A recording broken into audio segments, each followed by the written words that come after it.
Okay, now I'm going to show you some of the things that you can do with the new Palmer brushes. And let's start with one of my favorites, because I do a lot of backgrounding on canvases and I really like to push that paint around. You actually could use either the filbert or the flat one for doing that. To start with, I usually do like to rinse it in water. So I'm just going to dip it in water, but then I'm really going to blot all that out of there because I don't want it wet. But when they're brand new, you want to rinse the sizing out, get that out of there. Okay, so I've got a white canvas here, and I'm going to pick up some, this is just kind of a soft black acrylic. But I want to show you, it allows me to apply the color a little heavier so I don't have to do as many coats of paint when I'm base coating in on my canvases, which is great. It really just pushes that paint right around. So any kind of backgrounding, this is absolutely perfect for doing that. Okay, and you can see what a great coverage I'm getting here. It's a white canvas and I'm using really dark paint.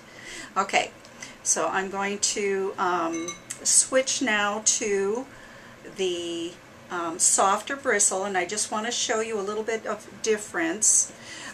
There again, when you get a brand new brush, you always want to rinse the sizing out of it in the water. So I'm going to rinse that sizing out and blot it on a paper towel. Really get that worked out of the bristles and wipe that off.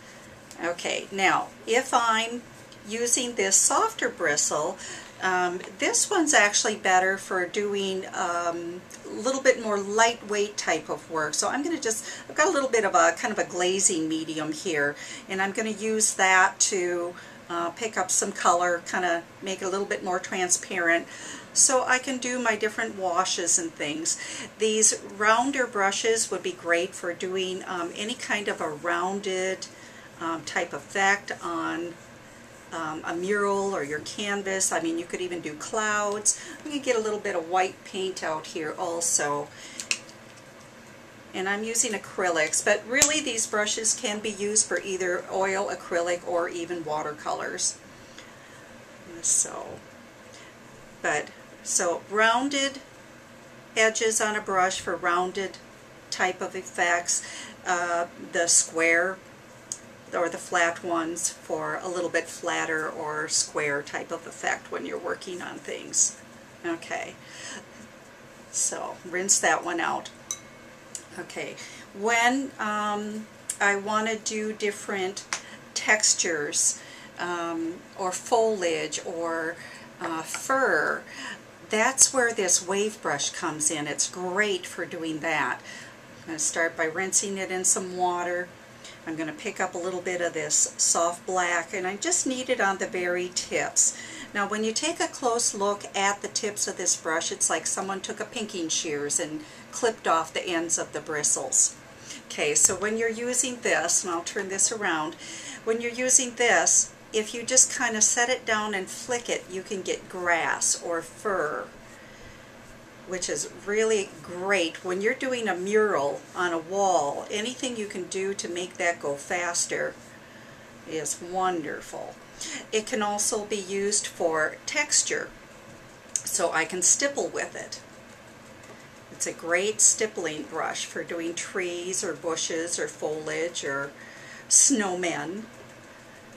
Be good for that. And then you can come back in with, you know, some different colors and things. Stipple those in, just do a corner load with it. But the stiffer bristle is going to be great for working on the more porous surfaces. I can do the same things with the other brush if I have a smoother wall or if I have a little bit more lightweight paint. When you're using a tube acrylic, you may want to use the stiffer bristle, but when you're using a bottle acrylic or a watercolor, then switch to your softer bristle, which is the other acrylic one. So let me show you that one too. So with the other wave brush out of the synthetic filament, there again, I start by rinsing that in some water and kind of getting rid of the rest of the excess water on my paper towel. And I can get a little bit more refined hairs with this one because it's a little bit thinner filament, and so I can really do some nice grass or fur with this. Really get lightweight. We have one artist that does beautiful gorillas, Glennis Moore, and she uses these bigger brushes for doing the animal fur. Okay, this also could be used for doing your stippling. And you may even want to thin it down a little bit so that you get a little bit more transparent wash type of effect with it. Okay, alright. Another thing that is kind of neat to do with some of these brushes is a little bit more of a glazing effect, and then for that I'm going to switch to using the flat brushes.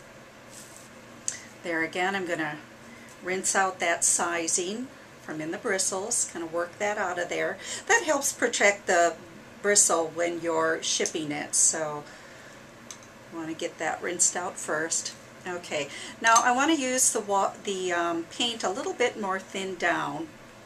I got a little glazing medium that I've added into the brush, and I'll start, I'm going to just pick up a little bit of the yellow, I think. Okay, think about the letter X, and you're just kind of slip-slapping some backgrounding in. This would be great to use with your watercolors also.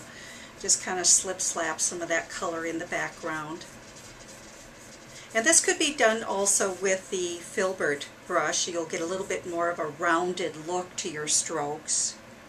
And I can come back and pick up another color in there. Let's get some of this a little bit brighter pink, blot a little extra off. Okay, and then come back with some white to soften that up. And all the time I'm just kind of thinking X's. It's a little bit of a mottled look. You could even come back, you know, with some ragging or plastic and kind of stipple in there as well. But these are great brushes for doing all kinds of backgrounding. Makes it quick and easy. And the way that the brush fits in your hand is just so comfortable. When you're doing a lot of work, your hand doesn't get as tired being able to hold it like this as opposed to a longer handle. You can go a lot longer putting that in there. And you can just have fun with all different kinds of colors. It's great, different pretty backgrounds. And I could let that dry, and I could, you know, add pretty flowers or a scenery or something on top of that.